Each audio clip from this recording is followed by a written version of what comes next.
Hello, everyone. Here is our chart on Sunnis and Shiites.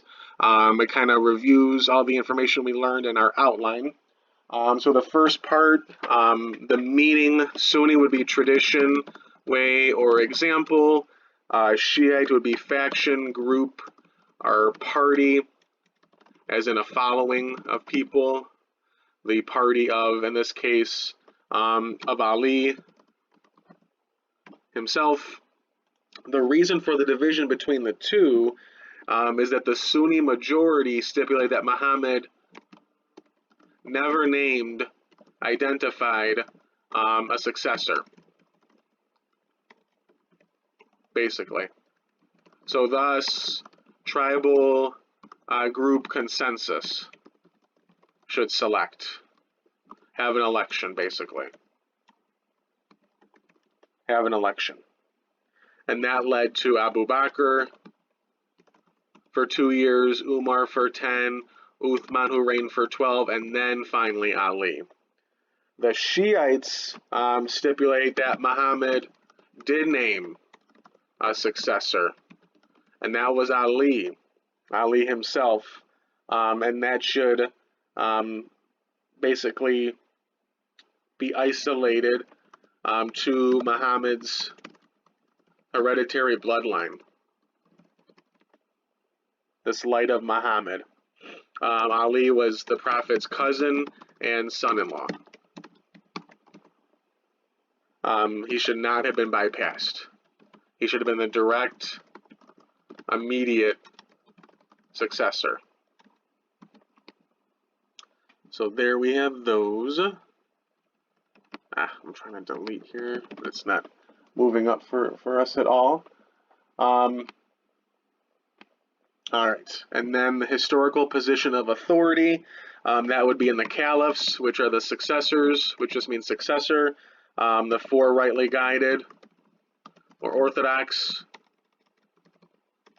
and again that's Abu Bakr, Umar, Uthman, and then Ali. Ali was the fourth. Let's put on a separate line. So Ali is the fourth caliph from 656 to 661. The term for in Shiite would be imam, which is leader, model, or example, exemplar. Ali is the first imam for 12ers or 7ers. Eschatology is just a fancy word for study of end times. End times, study of the eschaton, the end times, study of the end of the world, end of the world. For Sunnis, the Al-Mahdi, the guided one, will appear accompanied with Jesus, Isa, in Arabic, to bring about the end of the world. This is the same in Shiite Islam, but the Al-Mahdi for Shiite Islam is the 12th Imam, Muhammad al-Muntazir, who went into occultation, deliberate disappearance, somewhere around 870 AD. It'll reappear with Isa to bring about the apocalypse, the end of days. The 5 pillars, I know we haven't discussed them much yet, but we will. There's 5 daily prayers called salat, like ritual communication, 5 daily prayers. The goal, let me fix that. The goal in Sunni Islam, the goal in Shiite Islam is for 5, but sometimes 3 are permitted based off a story from Muhammad. And then when you do pray, there's a stone from Karbala.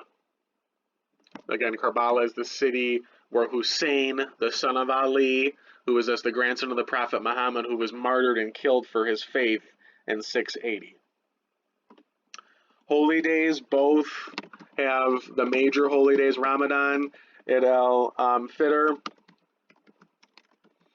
if I could spell, which is the breaking of the fast at the end of Ramadan, and then Eid al-Adha, which is the sacrifice, the ending of the Hajj, the pilgrimage to Mecca. We can discuss these three more when we get to the 5 pillars, one of our next lectures, so they both have that. But Shiites definitely have more, for sure. There's a New Year, an Islamic New Year, Muharram, during the month of Muharram. There is definitely Ashura, the 10th of Muharram, the holiest day for Shiites, which commemorates, basically it's the Day of Atonement, Hussein's martyrdom in 680. Then there's Muhammad's birthday, is sometimes celebrated in Mawlid, the month of Mawlid. The night journey is celebrated as well. There's a Day of the Dead for some Shiites, and then the night of power during Ramadan to commemorate the Quran, the revelation of the Quran, because that's when the first revelation occurs in the Prophet Muhammad's 40th year of life, so 610, but it occurs during that actual month of Ramadan. That is also sometimes, that night of power is also sometimes commemorated within Sunni Islam as well too.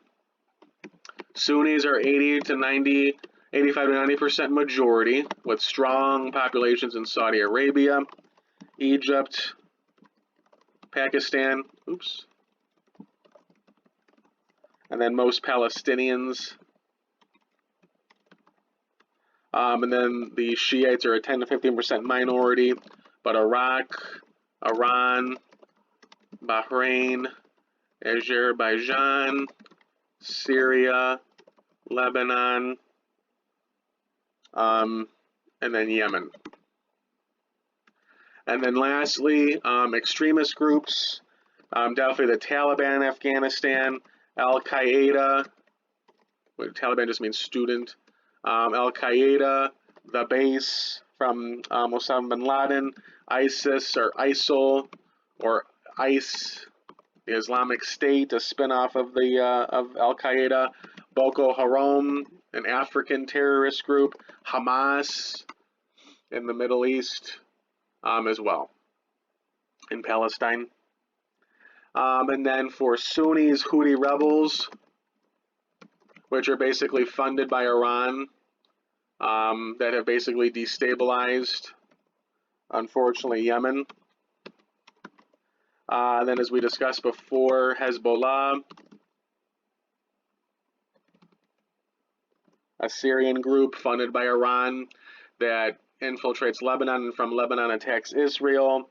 And then the now disbanded Al-Mahdi army of Muqtada al-Sadr in Iraq, but they've since been disbanded. So I do want you to know that these are organizations that are, designated as foreign terrorist organizations, state sponsors of terrorism by our U.S. State Department, and I give you the links there, except the Taliban technically is not, since we're trying to negotiate with them to bring an end to our presence in Afghanistan, the Afghan War, which has been the longest running war in American history, going back to October 2001, following 9/11.